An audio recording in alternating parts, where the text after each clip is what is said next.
अस्सलाम वालेकुम। कैसे हैं आप सब? उम्मीद करती हूँ आप सब ठीक होंगे और अल्लाह का शुक्र है मैं भी ठीक हूँ। यहाँ पर शाम हो चुकी थी और हम सैर सपाटे के लिए जा रहे थे। हमें 3-4 रिलेटिव के घर जाना था तो उनकी तरफ जा रहे थे। मोहम्मद अली बलून छोड़ नहीं था रहा, कहते हैं साथ लेकर रहना। मैंने कहा चलो ठीक है, वहाँ खेलता रहेगा। और ये मगरिब का टाइम था और देख कितनी जल्दी दिन ढल गया और रात हो गई है। अब तो ऐसे ही दिन ढला करेंगे, सुबह से शाम होने का पता ही नहीं चलेगा। लेकिन नवंबर का महीना स्टार्ट है और अभी तक हम लॉन के कपड़े पहन रहे हैं। उस तरह से सर्दियाँ स्टार्ट नहीं हुई जैसे हुआ करती थी। नवंबर में हम लोग ना मतलब गर्म कपड़े निकाल लेते, लीलन वगैरह पहन लेते थे इस महीने में। लेकिन अब तो अभी तक लॉन के सूट चल रहे हैं। सही बात है, पंखा लगाओ तो सर्दी लगती है, बंद करो तो गर्मी लगती है। और अगर कंबल रख लो तो फिर दिल करता है कि पंखा भी फुल लगाओ। और यहाँ पर अंधेरा बहुत था, मोबाइल की लाइट्स ऑन की हुई थी, साइडों पे घास वगैरह थी तो डर लग रहा था कहीं से कोई चीज़ ही ना निकल आए। और साथ में बच्चे को उठा के चलना बहुत मुश्किल हो रहा था और एक अंधेरा भी था। हमारी भाई ये मौज होती है, हम जहाँ भी जाते हैं वहाँ सबके घर इकट्ठे होते हैं तो सबको फिर मिल मिला के आ जाते हैं, सबकी शिकायतें दूर हो जाती हैं। और यहाँ पर मोहम्मद अली को हमारे भाई ने उठा लिया था, मतलब कि मेरी कज़न के हस्बैंड है, उन्होंने उठा लिया था। तो चलो जी सुकून हो गया था। पहले तो उनके पास जान ही था रहा, लेकिन फिर उन्होंने ऐसे करके बैठाया तो फिर खुश हो गया। बच्चे जो है ना ऐसी हरकतें पसंद करते हैं। और देख किस कदर अंधेरा है और खौफ आ रहा था और आवाज़ें भी अजीबोगरीब आ रही थी। वो देख सकते हैं आप, ये मुकीम भाई है और इन्होंने अली को हवा में उठा। मोहम्मद अली ये लाइट देख के बहुत ज़्यादा खुश हुआ और वैसे अच्छी लगती है इस तरह की लाइट्स, कलरफुल लाइट्स। इसके बाद हम उनके घर पहुंच चुके थे और ये देखें जी बिल्लियाँ हमारा इस्तकबाल कर रही हैं। और मेरा बेटा तो बहुत ज़्यादा खुश हुआ बिल्लियाँ देख के, उसको ये चीज़ें बहुत पसंद है, कैट्स पैरट वगैरह। फिर उन्होंने हमारे लिए चाय का अरेंजमेंट किया हुआ था तो यहाँ पर हम चाय पीने वाले थे। और ये मेरी मदर इन लॉ के रिलेटिव थे, जाहिर सी बात है अब मेरे भी रिलेटिव हुए, जहाँ पर वो जाएं मुझे जाना पड़ता है साथ, और मुझे साथ लेके जाती हैं। और यहाँ पर भाई को मैं बहुत तंग कर रही थी, जब भी वो कोई चीज़ खा रहे थे तो मैं उनकी वीडियो जूम करके बना रही थी। मैंने कहा भाई आप इसी बहाने मेरा व्लॉग तो देखेंगे ना। Few moments later. चाय शाय पी ली थी, फिर सब थोड़ी देर बातें करने के लिए बैठ गए। वही बातें ख़त्म ही नहीं थी हो रही। फिर हमने सोचा चलो निकलते हैं अगले घर की तरफ, क्योंकि टाइम बहुत हो रहा था, अंधेरा भी बहुत ज़्यादा हो चुका था। बंदा अगर किसी घर जाए ना तो टाइम से जाए। खैर इतना भी टाइम नहीं था क्योंकि तैयार श्यार होने में भी टाइम लग गया था और आजकल अंधेरा भी आपको पता है जल्दी हो जाता है। और जाना भी हमने ज़रूरी था और हमें ये था कि हम कल घर वापस आ जाएंगे अपने। और सबके घर हमने थोड़ी थोड़ी देर बैठना था और इतना अजीब किस्म का रास्ता था, समझ नहीं थी आ रही कि किस साइड पे लेके जा रहे हैं। और ये देखें इनके बकरी ने ना इतने प्यारे बच्चे दिए हैं, छोटे छोटे से 2 बच्चे थे, वो बहुत क्यूट लग रहे थे। और मोहम्मद अली का बस नहीं था चाह रहा, उनको उठा के गोद में ले आए। गेट के पास एक बकरी थी और उसके 2 बच्चे थे। मुझे तो ऐसा लगा था जैसे बकरा ईद आने वाली है, जैसे इन्होंने बांध के रखे हुए थे उसी तरह मुझे वही फीलिंग आ रही थी। इसके बाद उन्होंने हमें जूस पिलाया और यहाँ पर मैं फिर से भाई को तंग करते, वो फिर ना उनको पता कोई नहीं था मैं वीडियो बना रही, वो नहीं थे देख रहे। अगर मैं उनको बुलाती तो उन्होंने देख के हंसना जरूर था, उनको कोई नहीं था पता।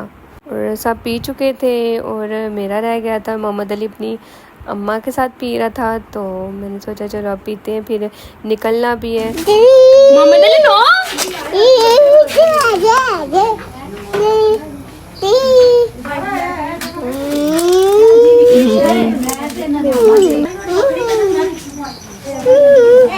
हम खवातीन बातों से थकती ही नहीं, अंदर भी बेशुमार कर करके फिर जब जाने वाली होती है फिर भी खड़े होके भी बेशुमार बातें याद आ जाती हैं। फिर इन्होंने ना बाहर भी ना इस साइड पे बकरियां और बकरे बांधे हुए थे और इधर यहाँ पे सब्जियां लगाई हुई थी। इसके बाद हम एक और घर में आ चुके थे।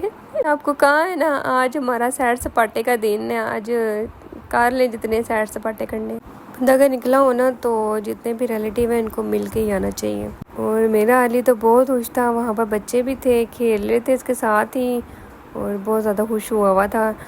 बच्चे बच्चों के साथ ही खुश होते हैं। यहाँ पर मैं फिर इनको तंग कर रही थी, आइसक्रीम खाए थे।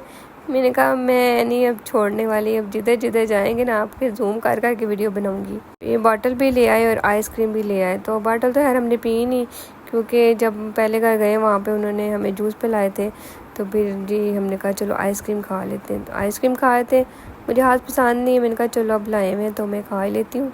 सही बात है, इतना इरिटेटिंग लगता है आप वीडियो बना रहे हो तो सब देख रहे हो कि क्या आप अपनी वीडियो बना रहे बेचारे कहते होंगे क्या पीछे पड़ गए। यहाँ पर हम घर पहुँच चुके थे और आगे खाना लगा हुआ था और ये थी राजमा की दाल, मेरी फेवरेट दाल। और ये दाल जो है ना मेरे जेठ जी ने बनाई थी, मतलब कि हाला सास के बेटे हैं ना, मेरे जेठ ही लगे, तो उन्होंने बनाई थी। तो वो बहुत खुश हो रहे थे कि उन्होंने बनाई, कहे थे मज़े की बनी है, क्योंकि वो बाहर होते हैं तो वहाँ पर कुकिंग करते हैं ना, क्योंकि बाहर तो खुद ही पका के खाना पड़ता है।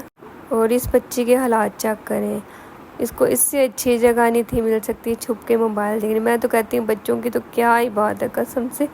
फिर रात का बहुत ज़्यादा टाइम हो चुका था, यहाँ पर मोहम्मद अली के कपड़े चेंज हो रहे थे। थक गया था मोहम्मद अली बहुत ज़्यादा, बच्चे थक जाते हैं ना, वैसे ही खेलते रहते हैं तो सारा दिन खेल के थक जाते हैं। यहाँ पर दूध पीने वाला था और मैं चाय बना रही थी क्योंकि चाय की तलब हो रही थी। और फिर चाय पी के हम सो जाएंगे और मिलती हूँ कल आपसे नई वीडियो में। अल्लाह हाफिज़। The next day. अस्सलाम वालेकुम। आज था जी वापसी का दिन। नाश्ता करने के बाद हम फ़ौरन घर के लिए निकल आए क्योंकि भाई लेने आ गए हुए थे, उनको शॉप पे भी जाना था। फिर वो फटाफट से पहुंच आए थे तो पता ही नहीं चला। फिर ऐसे नाश्ता करते बेटे को तैयार करते टाइम का पता ही नहीं लगा और मैं व्लॉग भी शूट नहीं कर सकी। मैंने कहा चलो कोई बात नहीं, है ही रोज़ रोज़ तो नहीं होता ना कि मैं नाश्ता कर रही हूँ, इस तरह कर रही हूँ उस तरह कर रही हूँ, कुछ डिफरेंट भी होना चाहिए। और आते हुए मैं सोचा वीडियो बना लूँ क्योंकि बहुत प्यारा लग रहा था। सब बहुत फोर्स कर रहे थे कि एक दो दिन रह जाएं। आने को दिल तो नहीं था लेकिन आना तो था ना घर वापस। ये कि बंदे का जो है ना माइंड फ्रेश हो जाता है, नहीं तो वही डेली रूटीन हर चीज़ से बंदा फेडअप हो जाता है। थोड़ा बहुत ना चेंज होना चाहिए। घर पहुँचे तो ये पार्सल आया हुआ था और ये जनफर्म की तरफ से पार्सल था। हमने ऑर्डर की थी मॉइस्चराइज़र और सुना इसके बहुत अच्छे रिव्यू हैं। ये हम यूज़ करेंगे तो पता ही चलेगा कि कैसा ही है। मंगवा तो लिया है और ये मेरी छोटी सिस्टर को बहुत शौक है इन चीज़ों का और उसने डर्मावी का ये मॉइस्चराइज़र जो है ऑर्डर किया था और इसके साथ मिनी पैक था, वो भी मॉइस्चराइज़र था। एज अ टेस्टर दिया हुआ था, SPF 20 था शायद वो। और इसके बहुत अच्छे रिव्यू आते हैं। मैं जब भी वो टिकटॉक पे वीडियोस देखती हूँ, जहाँ भी देखती हूँ तो वहाँ पे इनका रिव्यू आ रहा होता है कि बहुत बेस्ट मॉइस्चराइज़र है। और उसके साथ मैं भी यूज़ करूँगी, अगर मुझे सूट किया ना तो फिर मैं भी मंगवाऊँगी। ऑयल फ्री है और नॉन ग्रीसी है और इसकी कंसिस्टेंसी भी है ना बहुत अच्छी है। ये तो मैं यूज़ करके आपको अच्छी तरह से रिव्यू दूँगी। और इसके साथ एक वाउचर भी था जिसके ऊपर 30% फ्लैट ऑफ था। और मैं यहाँ पर अपना व्लॉग एंड करूँगी। अगर आपको मेरा व्लॉग अच्छा लगे लाइक शेयर सब्सक्राइब ज़रूर कीजिएगा और मिलती है नई वीडियो में। तब तक के लिए अल्लाह हाफिज़।